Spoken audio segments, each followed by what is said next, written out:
Slow motion में बोल से लग रहा है कि बोल रहे हैं।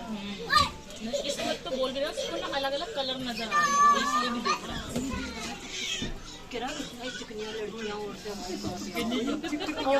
फंस गया और ये कह रहा है मैं रजिया गुंडा में फंस गई लग रहा है।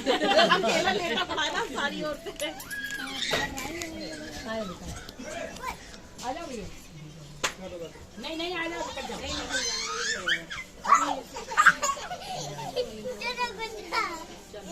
करवा चौथ कार्तिक कृष्ण पक्ष की चतुर्थी को करवा चौथ कहते हैं।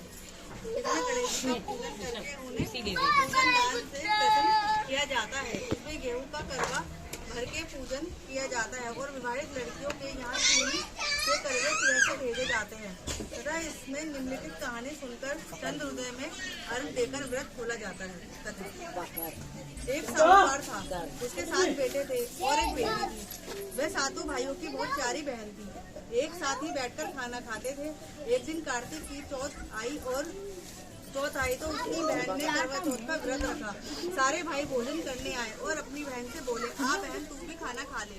उनकी माँ बोली, आज ये खाना नहीं खाएगी, इसका करवा चौथ का व्रत है, जब चांद निकलेगा तभी खाना खाएगी। तो उसके भाइयों ने छल कपट से जंगल में आग जलाकर छलनी में से चांद दिखा दिया। तो वह अपनी भाभियों से बोली, चलो भाभी चांद निकल आया है, अर्घ दे लो। तो उसकी भाभी बोली, ये तो तेरा चांद निकला है, हमारा तो रात को निकलेगा। ये सुनकर भाइयों के कहने से उसने चांद को अर्घ दे दिया और खाने बैठ गई। पहला टुकड़ा तोड़ा, बाल निकला। दूसरा टुकड़ा तोड़ा, छींक मारी। तीसरा टुकड़ा तोड़ा तो राजा के घर से बुलावा आ गया कि राजा का लड़का बीमार है, जल्दी भेजो। माँ ने लड़की के पहनने के लिए 3 बार संदूक खोला, तीनों बार सफेद कपड़े निकले। अब उसको सफेद कपड़े पहनाकर ही ससुराल भेज दिया और माँ ने लड़की के पल्ले में एक सोने का सिक्का बांध दिया और बोली, रास्ते में जो भी मिले पैर पड़ती जाइयो, जो तुझे सुहाग की आशीष दे उसे सोने का सिक्का दे देना और पल्ले को गांठ लगा लेना। अब उसे रास्ते में जो कोई भी मिला सबके पैर पड़ी, पर किसी ने भी सुहाग का आशीष नहीं दिया।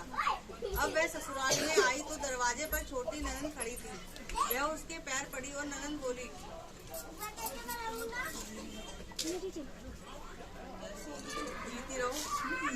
जीती रहो सपूती हो, 7 बेटों की माँ हो, मेरे भाई का सुख दुख।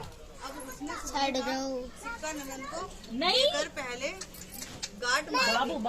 उसके बाद वह अंदर आई, आकर देखा कि उसका पति मरा पड़ा है। तो वह उसे लेकर एक कोठरी में पड़ी रही। 1 साल तक उसकी सेवा करी।